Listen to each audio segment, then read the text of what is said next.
We have an update on the next big event happening with Impact Wrestling. Now, it was reported by Fightful initially, but has since been confirmed by Impact Wrestling themselves that Impact Wrestling is planning their next special event, but it won't be on pay-per-view. There will be a series of specials called Impact Wrestling Emergence that will air over 2 nights on AXS TV on Tuesday, August 18 and Tuesday, August 25. This is the first ever Emergence event that the company has run, and this is 1 month removed from the Slammiversary pay-per-view back in July. Of course, that Slammiversary pay-per-view so monumental, seeing the returns to the company of the likes of former TNA World Heavyweight Champion Eric Young, former TNA World Tag Team Champions the Motor City Machine Guns, the debuts, or in Luke Gallows' case return, but the debut of the Good Brothers, Luke Gallows and Kyle Anderson, the return of former TNA World Heavyweight Champion EC3 also, and the debut of Heath in Impact Wrestling. Such a massive event, such a really impactful, see what I did there, event, and Impact Wrestling has had so much momentum and buzz ever since, and they're looking to continue this by having a 2-night special on AXS TV known as Emergence. Now, the last 2-night AXS special that Impact Wrestling did was called Rebellion, which aired back in April. That's where we saw Moose introduce the TNA World Heavyweight Championship back into Impact Wrestling 2. Now, in addition to the announcement that Emergence will be happening on August 18th and August 25th on AXS TV, it has also been announced that Night 2 of Impact Wrestling Emergence will be headlined by a Knockouts Championship match. New Knockouts champion Deonna Purrazzo will defend the Knockouts Championship against former champion Jordan Grace in a rematch from the Slammiversary pay-per-view back in July. Now, rumours have suggested that there will be a special stipulation for the match as well, but Impact Wrestling or Fightful have yet to confirm what that stipulation will be. More championship matches are expected to be announced soon, and the announcements for Impact Wrestling Emergence when it comes to those championship matches will begin tonight on Impact Wrestling. So very interesting period of time. As I mentioned, it has since been confirmed by Impact Wrestling themselves. I think it's a very, very wise call and a very, very smart call by Impact Wrestling. In all the videos that we've been doing here on the channel about Impact Wrestling, we've discussed that obviously the next big pay-per-view event is Bound for Glory. But that's in October. Do you really want to have to wait, from July to August, September, October, 3 months before your next big payoff? To me, that's too long to wait, and there's certain storylines and stories that Impact Wrestling are telling right now on television that would probably need to be paid off prior to Bound for Glory. As I mentioned, it looks to me, I would suggest that they're going to have Eddie Edwards versus Eric Young for the Impact World Championship at this Emergence event. Why? Because over the last few weeks, we've seen Eric Young confront Eddie Edwards during his Impact World Championship matches. After Slammiversary, he confronted him when Eddie Edwards made his announcement about the Impact World Championship Open Challenge. So I would suggest that we're probably going to get Eddie Edwards versus Eric Young at the Emergence event, because I think at Bound for Glory we're going to get Eric Young versus Rich Swan at that event. So I think that's going to be the stopgap and the kickstart of the Eric Young Rich Swan feud as well, which looks to me like we're eventually going to get. Of course, at Slammiversary we had Eric Young return to the company in that fatal 5-way elimination match for the Impact World Championship. Rich Swan also returned at that event for the first time in close to 8 months or something like that. He had been out with a leg injury that he sustained, had to have multiple surgeries on it, screws, plates, you name it, they were put into his leg. He eliminates Eric Young from the match, and Eric Young goes berserk, smashes his leg with a steel chair, wraps it around a ring post, all of that sort of stuff. Goes crazy like the psycho madman that Eric Young is, and a lot of people, myself included, really enjoyed that angle, and we're really invested in seeing Eric Young versus Rich Swan at some point later on down the line. I made a whole video on this, but I suspect that will be Bound for Glory. I speculated that I think the stipulation for that match could be a bit of a gimmick. I think we could probably see a Monsters Ball match or something along those lines at Bound for Glory between Eric Young and Rich Swan. But of course, Rich Swan needs to sell the injury for a while, and how do they do that? They have to keep Eric Young busy in the interim and keep the momentum, keep the heat on him, and they're doing that by having him feud with Eddie Edwards so far on Impact Wrestling. So Eddie Edwards, of course, mentioned that he wasn't going to give Eric Young an Impact World Championship opportunity, even though he'd had this open challenge format and is continuing to have this open challenge format every week on the show. He said that he's not going to give Eric Young an opportunity at the Impact World Championship for his actions at Slammiversary, for what he did to Rich Swan. He doesn't think he's deserving or worthy of an Impact World Championship match.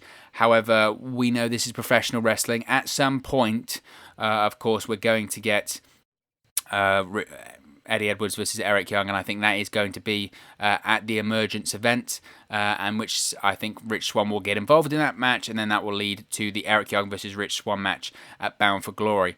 So I think it's very, very smart. I think waiting to 3 months to Bound for Glory to the next pay-per-view is just too long for Impact Wrestling at the moment. Usually I wouldn't have a problem with that, but at the moment Impact Wrestling just has so much momentum, right? Everyone is talking about Impact Wrestling at the moment, and you saw the buzz that Slammiversary event got, right? It's the best pay-per-view numbers that Impact Wrestling has done in a long time.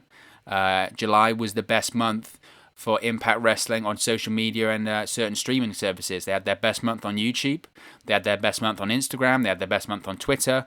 They also had their best month in terms of new subscribers to Impact Plus, the video-on-demand streaming platform that they have, their version essentially of the WWE Network. Why did they have their best month in July? Because everyone was talking about them, because not only was the product great, and it's been great for a long time, but fans were incredibly interested about the new people coming into the company, the people that they'd signed from WWE, the returns to the company of the likes of EC3 and Eric Young and the Motor City Machine Guns. People are just very, very excited, and this is an exciting time for Impact Wrestling. So I've been mentioning that they've had to strongly book these episodes of Impact Wrestling on AXS TV because they need to keep this momentum up. You have to remember, Slammiversary was trending #1 in the United States or something like that, and it was also trending worldwide. Think how monumental that is for Impact Wrestling, a company that 5-6 years ago people considered to be dead and didn't have much longer left. They'd had their heyday, they'd had their peak on Spike TV in the late 2000s, but that was it. They were finished. And then over the last 4 or 5 years, we've really seen this renaissance creatively and spiritually, and in terms of new owners as well, of Impact Wrestling. And any long-term fan over the last few years can tell you that the product for Impact Wrestling has actually been very good for a long period of time. A lot of the wrestlers that you see now on AEW and on WWE television at some point have gone through Impact Wrestling in the last year, whether it is Santana or Ortiz, whether it is whoever. Eddie Kingston as well was in there, and they've just done very, very well over the last few years, and the product's been great, and finally they're starting to get a bit of attention.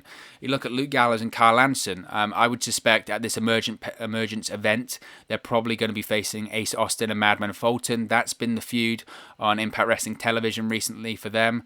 Gallows and Anderson are hotter than ever right now. Not only, of course, did they have a lot of momentum when they were released by WWE, because they were arguably one of, if not the biggest names released during that period of time. So they've got a lot of momentum then because people were interested in what they were going to do next. But they've been in the media a lot recently, giving interviews about their time in WWE, their relationship with Paul Heyman, their relationship with AJ Styles. And then, of course, this past weekend, we had Talkin' Shopper Mania on Fight TV, which also had some cameos from some Impact Wrestling wrestlers in there. You had the likes of Willie Mack there, Brian Myers, Scott D'Amore, the Impact Wrestling executive, one of the Impact Wrestling executive vice presidents, was also part of that Talkin' Shopper Mania pay-per-view. And Talkin' Shopper Mania was trending also in the United States. I believe it was trending worldwide as well. Critically acclaimed. If you haven't watched it already, go out of your way to buy it on Fight TV. It is really worth buying. It's not your traditional wrestling pay-per-view. It's framed and set up to be, the worst pay-per-view of all time, and it's so bad that it's so good. It's MA, so it is mature. There's a lot of F-bombs, there's a lot of curse words, but if you're a fan of the style of humor that Gallows and Anderson have, not the humor you saw on WWE television, not them being doctors or having the nerd-a-meter or anything stupid like that, just the actual humor that Gallows and Anderson have during their Talkin' Shop podcast or their New Japan work, where they had that similar sense of humor there.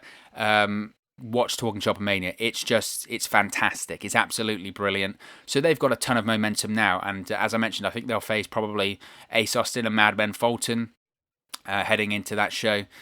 So you've got the Knockouts Championship between Jordan Grace and Gianna Purrazzo, the Slammiversary rematch. You've possibly got Eric Young versus Eddie Edwards for the Impact World Championship. You've possibly got the Good Brothers versus Ace Austin and Madman Fulton. I'm assuming we'll also have a Impact World Tag Team Championship match. I would assume at this point that we're probably going to have the Multi-Seat Machine Guns facing off against the North in a rematch. Look, I'm not a massive rematch fan. You know, the whole rematch culture in WWE is a massive turn-off for me. But they had a great match before. If anyone deserves a rematch for the Impact World Tag Team Championships, it's the North, right? The North are have been the team in Impact Wrestling for over a year. The World Championship Impact Tag Team World Championship reign was over a year. They've been the best tag team in Impact Wrestling for a long, long time, holding that division up for a long, long time. I think the North would be welcome in any promotion. That's how good they are right now. Even a promotion with the tag team depth of an AEW would want the North in their tag team division right now. They're just that good. So I think we'll probably get a rematch between the North and the Multi-Seat Machine Guns at the Emergence pay-per-view as well. So that's another championship match we've got there. In terms of the X Division Championship, it'll be interesting. Off the top of my head, I'm not sure who we could have challenge for the X Division Championship there. Of course, Chris Bay is the new X Division champion. He won the championship at Slammiversary. I'd be interested maybe having Trey Miguel face off against him. Trey Miguel, of course, was in the main event of Slammiversary, and he faced off against Eddie Edwards a couple of weeks ago on Impact for the Impact World Championship in the Open Challenge. So we could possibly have an X Division Championship match there. I think that they could do. In terms of other matches as well, you've got to think about the TNA World Heavyweight Championship, right? Moose this coming week on Impact Wrestling, tonight on Impact Wrestling at the time of recording, will defend the TNA World Heavyweight Championship against Heath in Heath's debut with the company, his in-ring debut with the company. If Heath wins, he's signed to an Impact Wrestling contract, and of course he becomes the TNA World Heavyweight Champion. I don't see Heath becoming the TNA World Heavyweight Champion tonight on Impact Wrestling. That's not to say I don't think he won't win. I could see Heath winning by disqualification. Perhaps EC3 gets involved in that one, which sets up a match at Impact Wrestling Emergence between Moose and EC3. That looks to me like the feud that they're heading in. I thought they would maybe hold this one out to Bound for Glory, but considering we've got Emergence on the horizon, Emergence emerging on the horizon, see what I did there? I think it's highly likely that we have EC3 versus Moose at that event. It just makes the most sense there. Perhaps they frame that one for the TNA World Heavyweight Championship as well. We've seen EC3 appear recently on Impact Wrestling. They say that he's not signed or he doesn't work with the company. He does. You know, he is signed to the company. But perhaps they could have a deal where they say that he's officially going to make his return, his in-ring return to Impact Wrestling at the Emergence event, facing Moose for the TNA World Heavyweight Championship. EC3's been very vocal recently during his online promos and social media promos about controlling your narrative, false idols, taking down false prophets. The biggest false prophet in Impact Wrestling right now, of course, is Moose, right? He's calling himself a champion when he really isn't. He's crowned himself as the TNA World Heavyweight Champion. The championship is a defunct championship. It's similar to the FTW Championship in ECW and AEW. It's similar to the $1 Million Championship in WWE with the $1 Million Man Ted DiBiase. It's just a hood ornament for the character that is Moose right now. So I think potentially at the Impact Wrestling Emergence pay-per-view TV event, we will get EC3 versus Moose there as well. So that looks like that could happen there too. In terms of other things that could happen at that event, we know that the Knockouts Tag Team Championships are coming back soon. That's been announced on Impact Wrestling. Of course, this is just speculation on my part, but Emergence seems like the perfect time, I would suggest, to have the Knockouts Tag Team Championship return. Whether they do a tournament upcoming on Impact Wrestling and have the finals at Emergence, or perhaps they actually just do a full-on tournament during the both nights of the Emergence event, right? They could have the tournaments, I don't know, quarterfinals and semi-finals on the first night and have the finals on the second night. Either way, I think we're going to have a lot of championship matches. So as I mentioned there, you've got the Impact World Championship, the TNA World Heavyweight Championship, the X Division Championship, the Tag Team Championship. We know the Knockouts Championship match is going to happen too. So we're going to have a lot of interesting things there. We're also going to probably have the Good Brothers face off against Ace Austin and Madman Fulton as well. But what about the Aces and Eights? Now, of course, some people might be rolling their eyes at this point because they're like, you've spoken about the Aces and Eights at length and ad nauseum at this point, and there have been rumours that it was just a red herring for Slammiversary. It was just to get people interested, just to get people watching Slammiversary, and just tried to, keep people guessing, get some hype, get some buzz heading into the pay-per-view. But I have speculated that whilst it could potentially be a red herring now, nothing happened at Slammiversary with the Aces and Eights. Nothing has subsequently happened on Impact Wrestling with the Aces and Eights. We haven't even really seen any teasers since. We saw D'Lo Brown wearing an Aces and Eights shirt at Talk and Shopper Mania this past weekend, but that's the most reference to Aces and Eights we've got recently. What better way for them to return than on this Emergence event, right? I mentioned that perhaps they didn't have the return of the Aces and Eights at Slammiversary purely because you had so many people returning, debuting. You had the Good Brothers making their first appearance for Impact Wrestling. Maybe it would have been too much to have it all happen at one event. And then I pitched, well, maybe they'll save it for Impact. It hasn't happened on Impact Wrestling. I didn't think it was going to happen at Bound for Glory because that's just too far off. But now that we know that this Emergence event is happening over 2 weeks, it's your next big event. You want to keep the momentum up. I mentioned the momentum. I mentioned the positivity and the discussion that everyone is having about Impact Wrestling right now, coming out of this Slammiversary event. So why not have the Aces and Eights make their return to Impact Wrestling at this Emergence event on AXS Television? It makes a lot of sense. And the reason why I still think it could possibly happen is because they teased it in the past. And as I mentioned, some people are saying, well, that's a red herring. They just wanted to keep people guessing. But every other tease, they've pretty much followed through on, right? Whether it was Eric Young. Yes, they teased Super Eric, but Eric Young returned. Whether it was EC3's music with Moose a few weeks before EC3 returned to Impact Wrestling. He did return. So everything else they've paid off. If it was Rhino, before Slammiversary, he said, I've already got a tag team partner and he's got kids. Then, wouldn't you know it, a couple of weeks later, Heath shows up in Impact Wrestling. You had Scott D'Amore backstage a few weeks prior to Slammiversary. He's on the phone to someone. He says it would be, I think this Impact Wrestling is the perfect place for a couple of good brothers like you.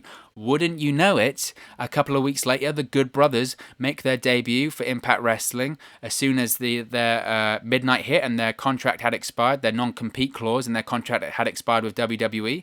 It was announced that they'd signed with Impact Wrestling and they made their debut on Slammiversary later on that night. So everything they've teased so far, they follow through on. Maybe not specifically when it comes to the likes of Eric Young, but they have teased it. They had D'Lo Brown a few weeks ago. Reno Scum come up to him. D'Lo Brown's tapping away backstage. D'Lo Brown's a backstage agent for Impact Wrestling. They say, didn't used to be someone. Look at you. You're a computer geek. You're a computer nerd. You used to be part of a group like the Aces and Eights. You used to be a vice president of the Aces and Eights. Now look at what you're doing. And then later on in the show, you have D'Lo Brown. He's on the phone to someone. He says, I don't want to be known as a pencil pusher or a geek. Maybe we should get the band back together. He steps up. You see the Aces and Eights cut on the chair there. So I still think it's a possibility. And I think if it doesn't happen, put it this way, if it doesn't happen, Impact Wrestling Emergence, then it's not going to happen. Then it truly was a red herring. I think this is the last chance or opportunity that the Aces and Eights could potentially return to the company. We know that D'Lo Brown is with the company. The Aces and Eights, of course, were announced for the TNA There's No Place Like Home event back in April. Mr. Anderson and D'Lo Brown, two former vice presidents of the faction, were announced for that show to be in the Aces and Eights gimmick. So there were plans to do it. Everything else they've had planned for that TNA event they've done. Moose was planned to win a King of the Mountain match to become the TNA World Heavyweight Champion. That's happened. The Motor City Machine Guns were due to reunite at that event. That was meant to be a surprise. Chris Sabin was already announced for the event, but Alex Shelley revealed that the Motor City Machine Guns were scheduled to reunite at that event. That's happened. That happened at Slammiversary. They're now the Impact Tag Team Champions. So the only other thing left to do is the Aces and Eights return, which was planned for that event and has been teased subsequently on Impact Wrestling. The only time left to do it, in my opinion, is at the Impact Wrestling Emergence event on AXS TV over the next couple of weeks. So we'll have to wait and see. We know Bully Ray's a free agent. His contract with Ring of Honor has expired. We know that there have been discussions with Mr. Anderson. Gallows is with the company. He was a member of the Aces and Eights. Carl Anderson, of course, was the leader of the Bullet Club in Japan. New Japan Pro Wrestling, so he could easily be a president or a vice president of the Aces and Eights. Perhaps you have Gallows and Anderson against Ace Austin and Madman Fulton at the Emergence event. They're getting beat down post-match by Ace Austin and Madman Fulton, and then wouldn't you know it, who comes out to make the save? The returning Aces and Eights. Or maybe the Aces and Eights attack, I don't know, Eddie Edwards or whoever as we go off the air. Something like that. Or maybe the Aces and Eights attack the Good Brothers. Do the Good Brothers have to be a part of the Aces and Eights? Absolutely not.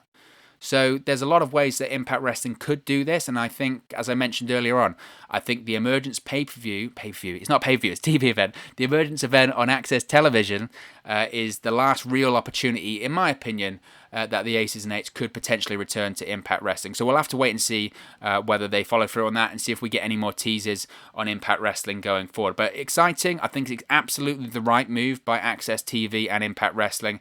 Waiting until Bound for Glory would be too long. I think they would have lost a bit of momentum by then. This is the right way to keep the momentum up and keep a lot of people talking about Impact Wrestling. So I'm really excited about it.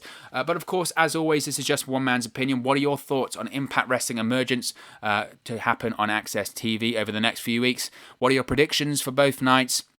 What matches do you think we'll see? What are your predictions for Diana Perazzo versus Jordan Grace for the Knockouts Championship? Let me know your thoughts in the comment section below. I'll be sure to respond and reply to all of your comments. I really enjoy interacting with you guys.